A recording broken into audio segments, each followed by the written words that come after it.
Hello dear friends, how are you all doing? My name is August. This is Cozy Rosy Reads. This is a casual, chatty, coffee conversation wrap-up of sorts. I hope you all are doing really well. Thank you so incredibly much for being here because I have not done a sit-down video in what feels like eons. It feels like it's been so long, and I just woke up this morning and I just felt this like huge urge, like palpable urge to sit down with you all, chat, and finally talk about the books that I read in March because they were freaking phenomenal and they are books that deserve some hype, and I'm going to hype them up and talk about them, but also just kind of catch up a little bit because it's been a while. This past week was my first week that I was not working my part-time job, so I am now full-time, self-employed little baby making her way through the world. Turned 27, had my birthday, and honestly my life is just chaos a little bit.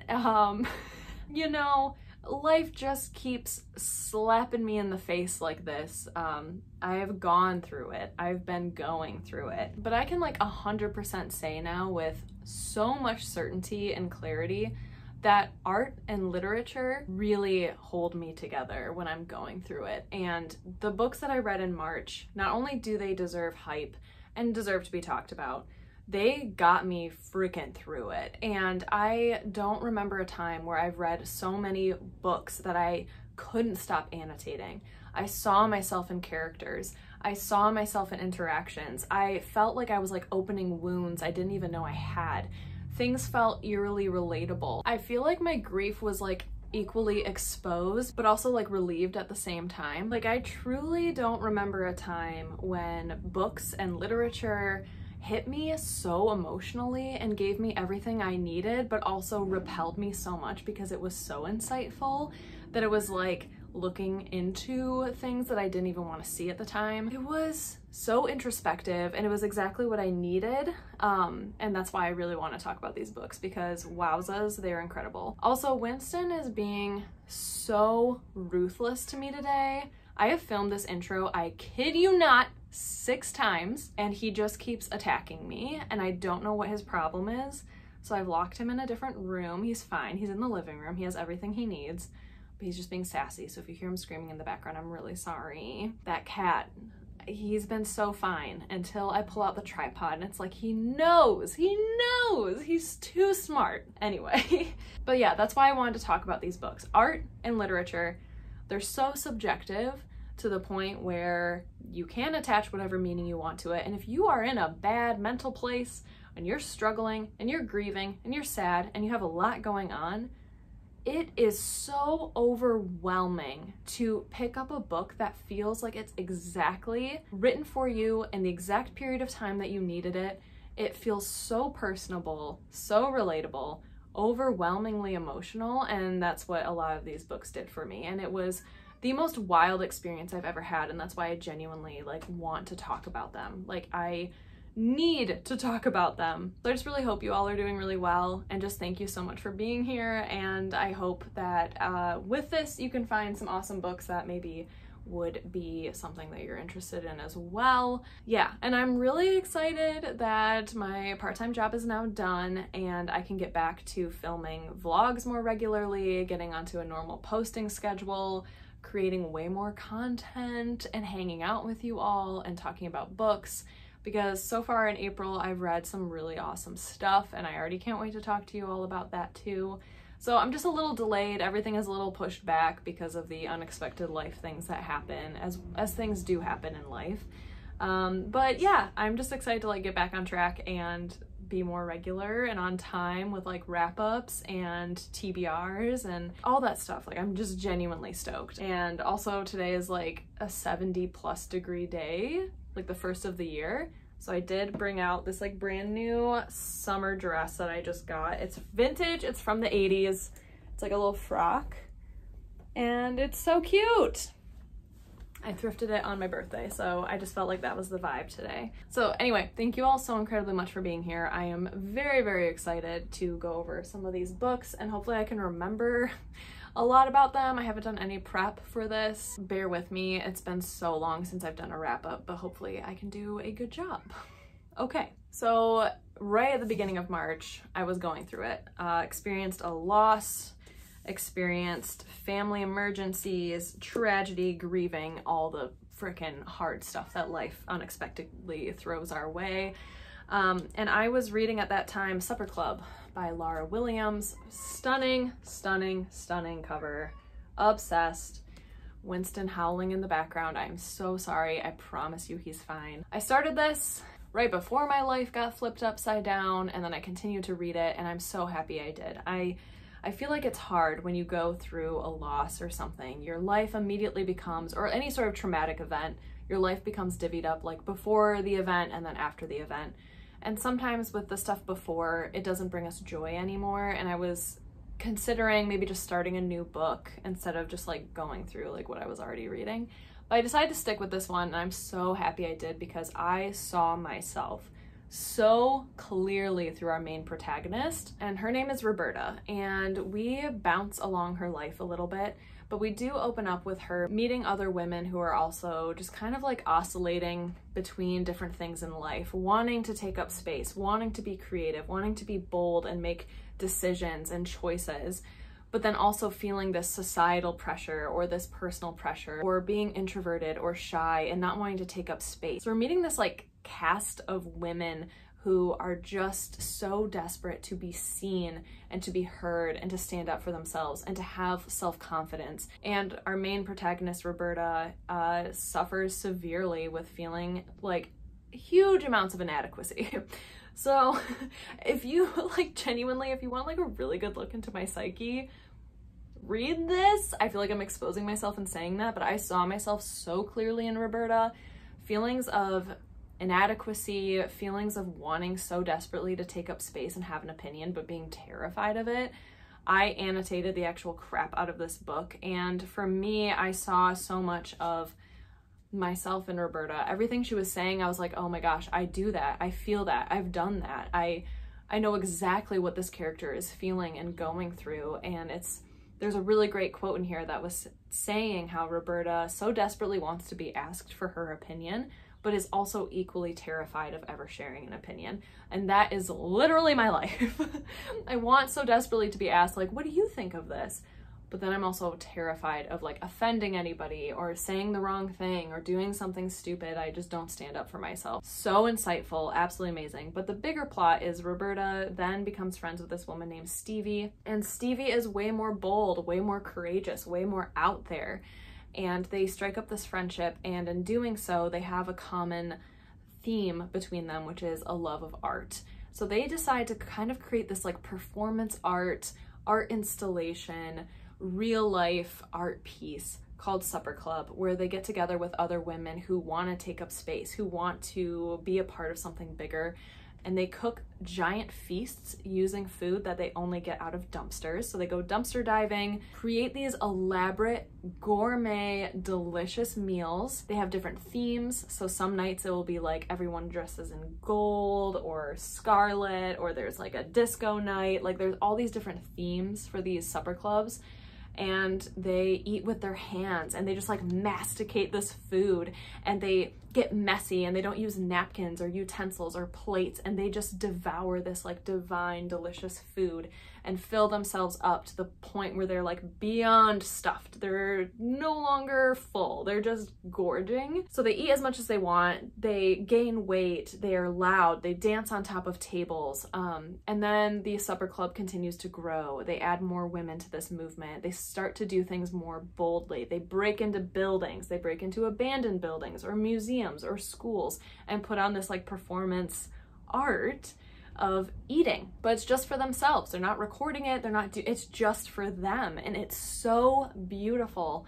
And it has so much to say about society and being born a cis woman and the expectations society has on us, or the expectations we have on ourselves that are just so unfounded and uncredited, and like it just makes no sense why we think and feel this way, and why we feel it so deeply, and why we're so fearful. At least for me, that's how I interpreted this book. So it's a lot about fear and doing things regardless of that fear. And Roberta was just so relatable, and she's gone through some stuff There are definitely heavy topics in here because a lot of the women are going through really, really challenging life things, whether it be affairs in their relationships or sexual or domestic abuse or just everything. So there are a lot of sensitive subjects in here. There are some romances, some love interests. It's just so beautiful. But what I loved the most was like Roberta's very introspective passages in here where she starts kind of spiraling internally and mentally and just goes on these like long tangents about what it's like to be her, what it's like to be in her brain, to be a woman, to be taking up space, to be conscious of everyone else's opinions and perceptions of you, what it's like to walk into a room and know who's looking at you and how you appear at literally all times. Every time you leave a space, you just know what is around you. You're so hyper aware. And Roberta is a character who is very, very hyper aware and observant and very self-aware as well. I didn't have a single time in this book where I felt like I didn't trust Roberta. Everything felt so relatable and real and realistic, and her relationships with friends felt very realistic, and I just loved it. I mean, if you couldn't tell by my like minutes long of gushing, I absolutely adored this book. 5 stars. I devoured it, you know, pun intended, because it's about food. But it did everything right for me. It was femininity, female friendships, food, eating, art, a lot about art, the meaning of life and purpose, a lot of introspection, a lot of existential angst. Phenomenal. If you couldn't tell, phenomenal. This literally got me through what I was going through. This book almost alone. This carried the weight of me on its back, just like hanging on for dear life, like carry me through. Supper Club, 10 out of 10, a million out of a million, gold stars, love, love, love, love, love, love, loved, recommend, highly, loved it. Supper Club. Okay.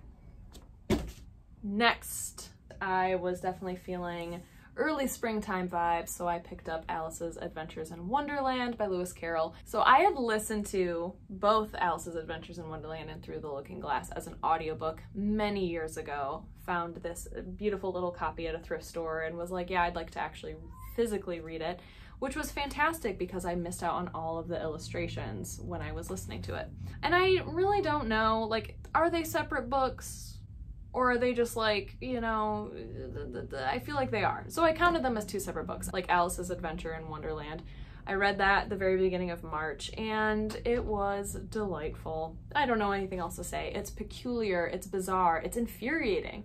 I think for me as an older reader, it was infuriating. I thought everyone in Wonderland was just so obnoxious and annoying and wouldn't get to the point, but there's also something very, very whimsical about that. It made me really wish that I had read this when I was younger and grew up with it because it is so bizarre and whimsical and out there and outlandish, and I just really enjoyed it. I thought it was sweet and peculiar, and I really liked it. So I read Alice's Adventures in Wonderland, which I feel like everyone knows, but if you don't, it's about a little girl named Alice who follows a rabbit down a rabbit hole one day and ends up in a completely different universe where things are very bizarre to the point of almost like psychedelic and trippy, like face-melting weird, and I really liked it. I thought it was really fun, and I definitely recommend visually reading it if you can, as opposed to an audiobook.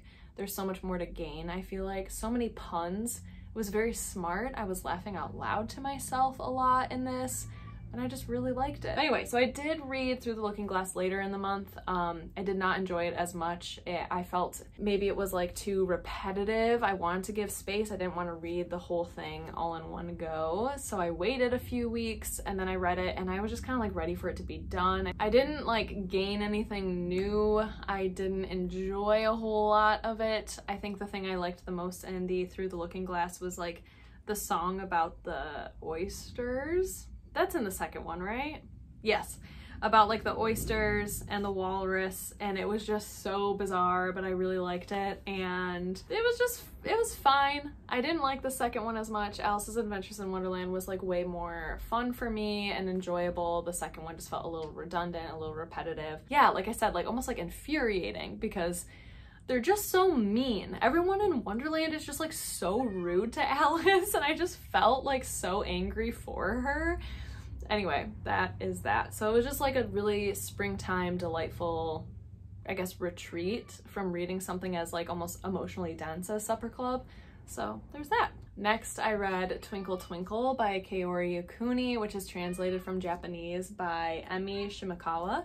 Absolutely freaking loved this. I loved this so much. And when I finished it, I didn't think it would stick with me. I just thought it was like a very small, slender, delightful read. But no, it wowed me and I could not stop thinking about it after. So it was one of those situations where like on Goodreads, I put like 4 stars. But in my brain now, I think I need to go back and give it 5 because I couldn't stop thinking about this. And I annotated it so much that I would actually just go back and just only read my annotations. And I did post some of the annotations over on my Bookstagram account, which is linked down below if you're curious.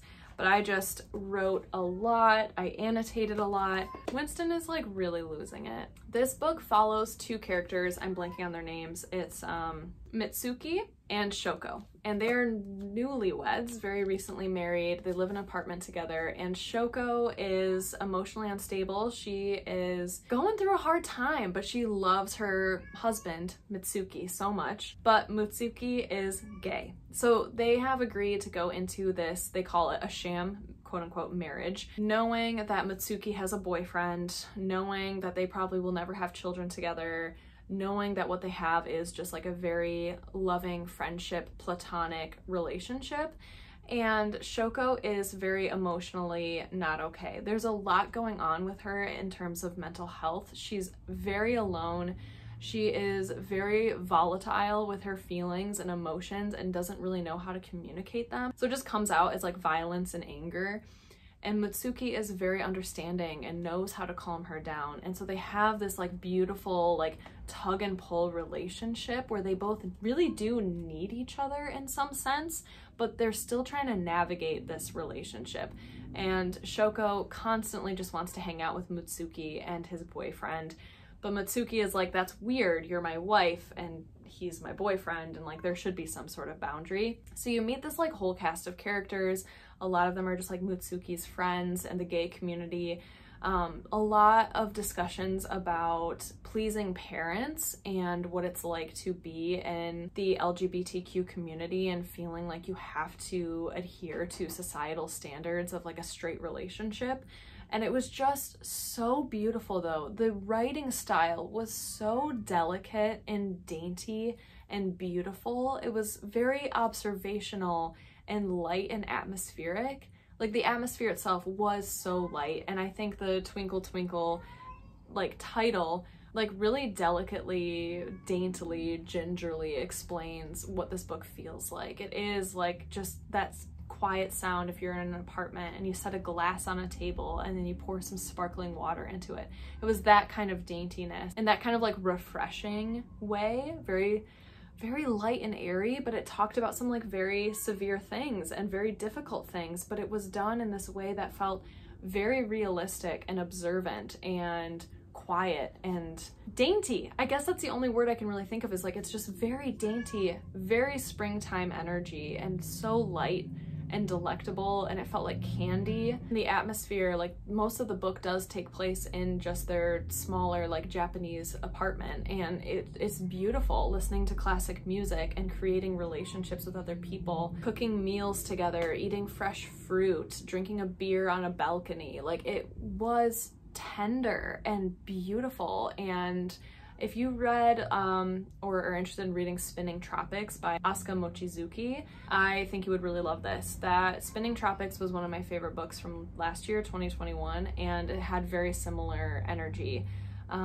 both in terms of like the small delicacies of every day and how beautiful ordinary things are, but also LGBTQ plus like relationships and navigating that against societal standards and pressures. So absolutely loved this. 5 stars, absolutely gorgeous. Can't believe I found it in the $1 section of my independent bookstore. Loved, absolutely loved. Annotated the actual crap out of it. So Twinkle Twinkle. Next, I only listened to one audiobook in the month of March, and so far in April I have not had any luck with finding a good audiobook. It has been very, very difficult. I have DNF'd so many audiobooks, it's laughable at this point. So if you have any recommendations for like an entertaining or engaging audiobook that, I don't know, maybe it's a little bit shorter, maybe it's a really good cast of characters. I only listen to audiobooks on like Hoopla or Libby, but if you have any recommendations, please let me know, because I am desperate for a good audiobook. I only listened to one, and that was Bellwether by Connie Willis. This is a very interesting book. I don't think I've ever read anything like it, and I still can't tell you how I feel about it. I think I'm equally impressed. You know, kudos. I can't snap with this hand. I can only snap with my left hand.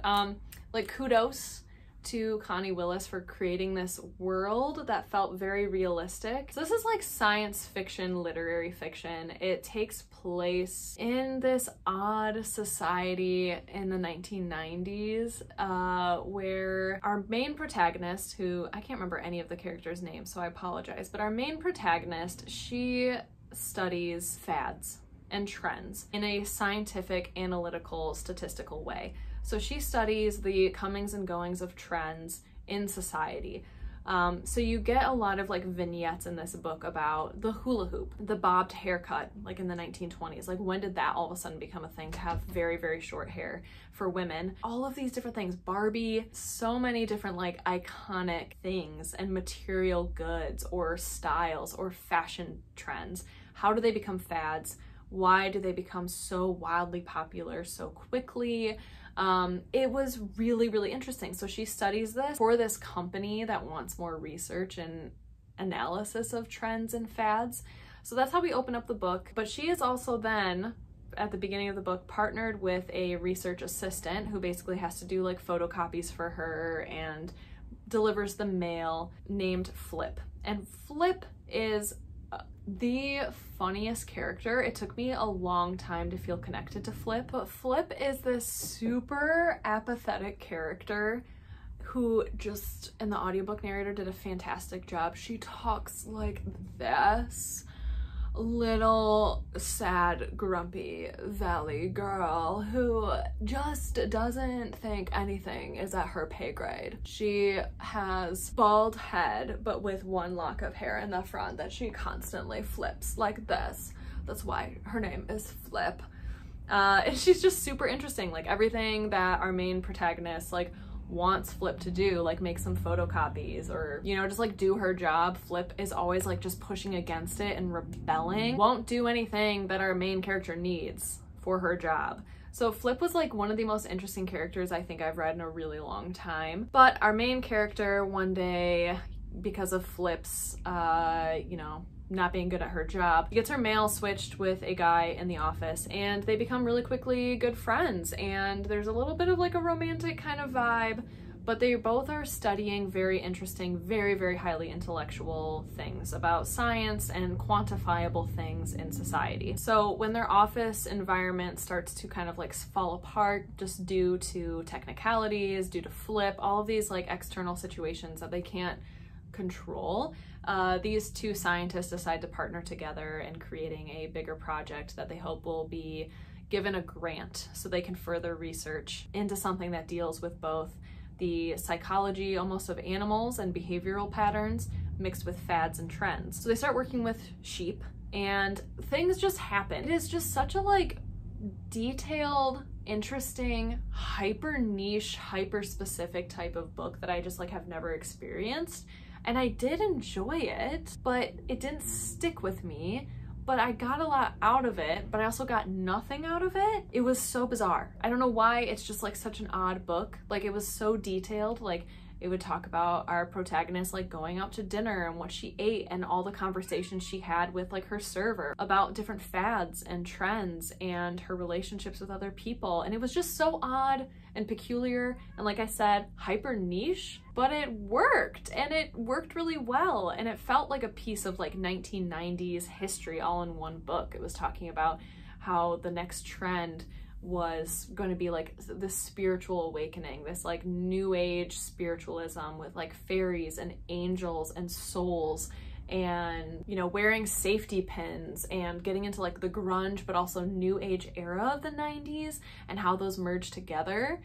It was so interesting and very insightful, but it's also fiction and very scientific. Yeah, very just hyper specific, very hyper niche, but I really enjoyed it. So I guess it's like a 3.5 star for me. It was really enjoyable to listen to. I thought Flip was such an interesting character. The book didn't necessarily like wow me or make me feel anything emotionally, which I think is why it's not a bigger or higher rating, but I thought it was well crafted. It was really well done. The world and the character building was done really well.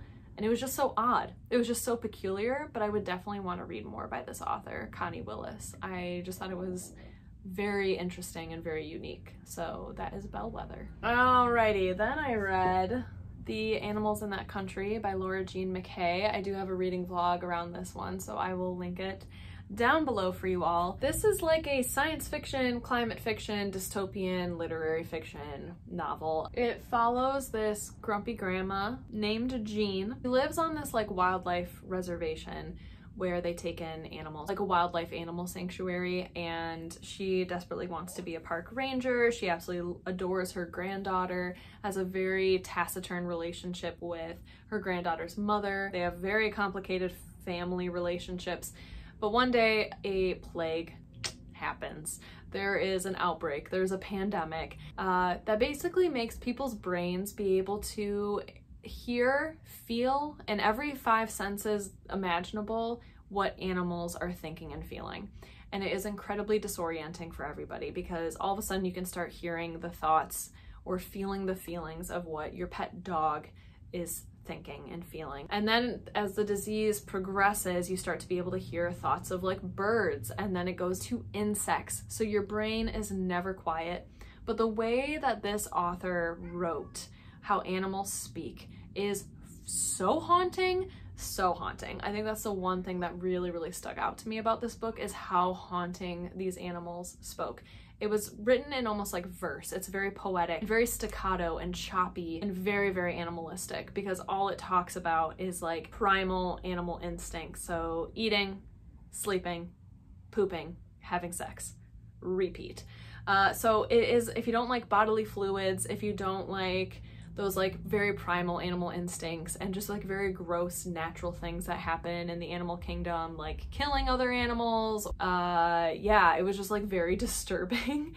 But there is one section in this book that I absolutely loved, and I did talk about it briefly in that vlog, but if you read this or if you've read it, the whole scene with the whales at the beach haunted me and still haunts me. I think about that one particular scene all the time, and it's like I can almost see it in my brain as a movie, as a cinematic experience. It was so overwhelming and gorgeous, and for that I loved this book, just for giving me that one scene with the whales. This book though, it didn't quite give me everything I wanted. It had such a unique concept. They brought up some very interesting topics, but I think Jean, our protagonist, like just wasn't enough.